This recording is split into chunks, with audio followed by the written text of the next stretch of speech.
Talk football this morning with this outstanding collection of folks, and we look back on a night last night, a game the Bears needed to prove they were one of the NFC's big boys, and they come out and they do it.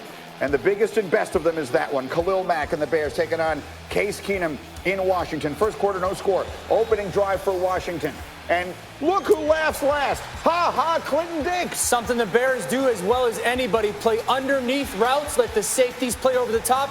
Overthrows in the NFL always lead to picks. Against his former team. That's the Bears' 7th defensive touchdown the last 2 years. And then, Marcus, it's just Khalil Mack. Cannot be stopped. Coach, just put him on the field and tell him to go find the ball. And that's what he does all day long. How about the hesitation move that's going to come here as Case Keenum is being swarmed? Just watch Trevathan. Hit him with that cup of coffee.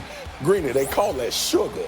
Sugar, I'm going there. No, I'm not. I'm going to the quarterback. I like it a lot. That's sweet there, man. I'm going to explain a little more later. Sorry for people out there. So Trevathan, unstoppable. Bears looking to increase their lead with the football. Trubisky. Oh, Taylor Gabriel's wide open. Great play design. You flush the back, get everybody to one side of the field, bring Gabriel all the way across to the other. On the very next drive, we're playing more defense. Khalil Mack just has a nose for the football. The real deal, Khalil. Look at the hand. That's a sack, too, by the way, Greeny. A lot of people don't understand what makes this dude so great. The ability to bend and affect the ball in the quarterback's hands. He does that as well as anybody and the in Bears football. Force turnovers as well as anybody. Now they're up 21-0, looking to increase it. Trubisky. Here's a nice throw to Gabriel in the corner of the end zone. They'd originally rule him out of bounds, and then they would reverse it. Fantastic job by Trubisky moving, but how about Taylor Gabriel? Just the athleticism to make that catch, falling back, get both feet down and secure it with one hand. 3 touchdowns in the first half for Gabriel. Bears up 28-3, and then time to let their defense take over. Fourth quarter, Washington trying to make it a game down 28-15. Keenum trying to sneak for it on a 4th down, but it's Trevathan again who knocks the football loose. Bears defense with a great game. 4 sacks, 3 interceptions. They get a win they need. 31-15, the monsters of the Midway.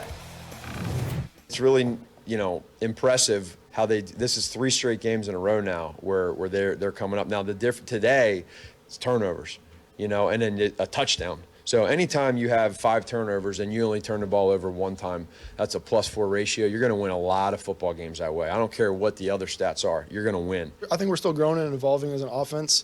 I don't know if I'd call it a breakthrough yet. We got to keep getting better, keep growing. Definitely room for improvement, and definitely in the second half, especially on my part.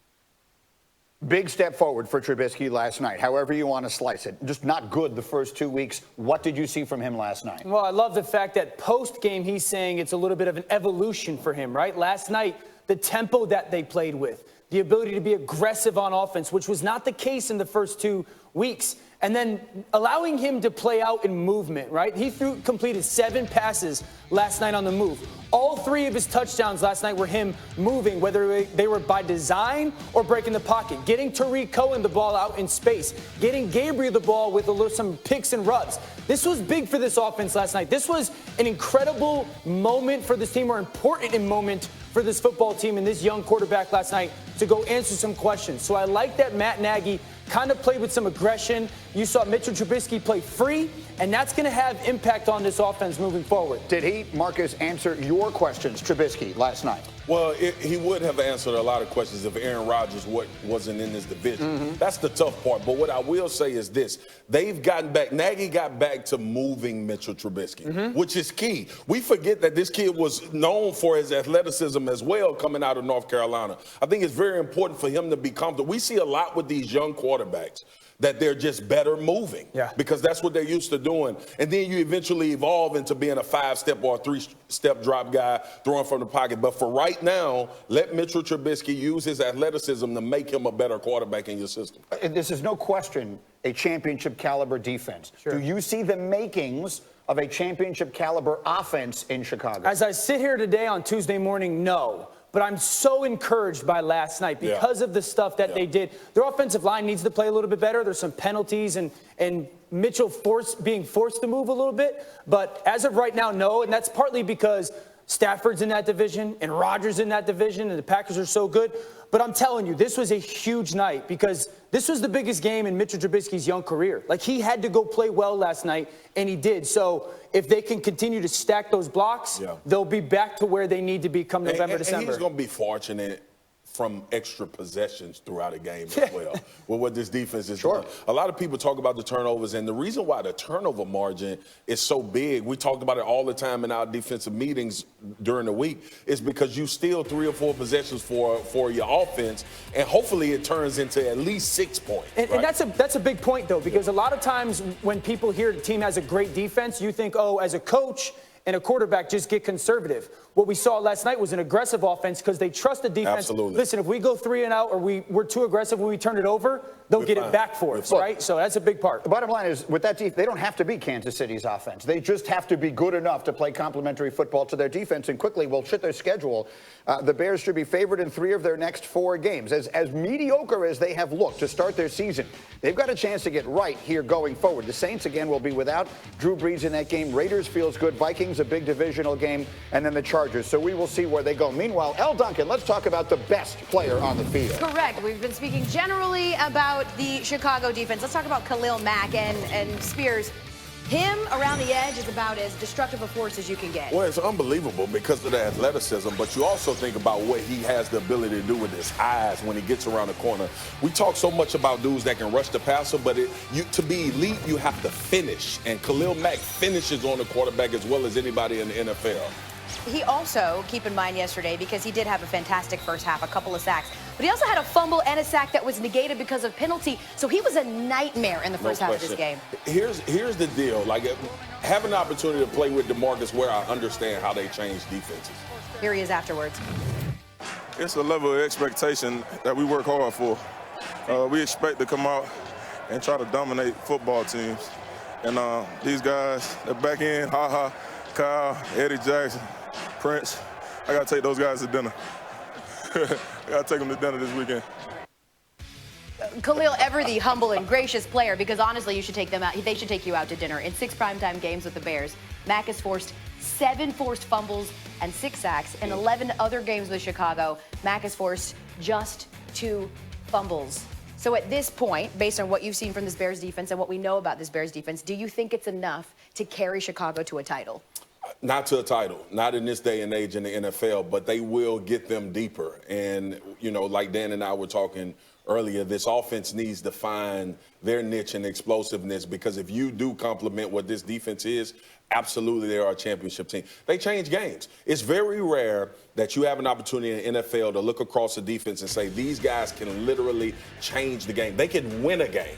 If we didn't have any possessions on offense, we could possibly win a game with our defense. That's special. That's different. That's not something everybody can say. Between Trevathan, between Smith, and Khalil Mack, this is the best linebacking core in the league. And I'm hard-pressed to say that because I love Jalen Smith and Van Der Esch with the Cowboys and Sean Lee. But when you look at how these guys affect the game, the talent that they have, it's tough to find anybody out there better. Okay, so there's a lot of people, though, that would say, oh, we have recent history, the Broncos a few years ago, that you don't have to have a very good, in fact, you can have a terrible offense if you have a historic defense, and it can, in fact, take you to a title. Do you see them being as good as that historic Broncos defense a few years ago? They can be, yeah. Okay. I said this year that they wouldn't be able to create and cause the turnovers that they did last year because offenses would get smarter and figure out a way to attack them. There is no getting around them, though. With Khalil coming off the edge, Eddie Jackson, obviously, Clint Dix, Fuller in the back end. The difference is the Bears have playmakers. I'm a big proponent of this, especially I talk about it in college all the time.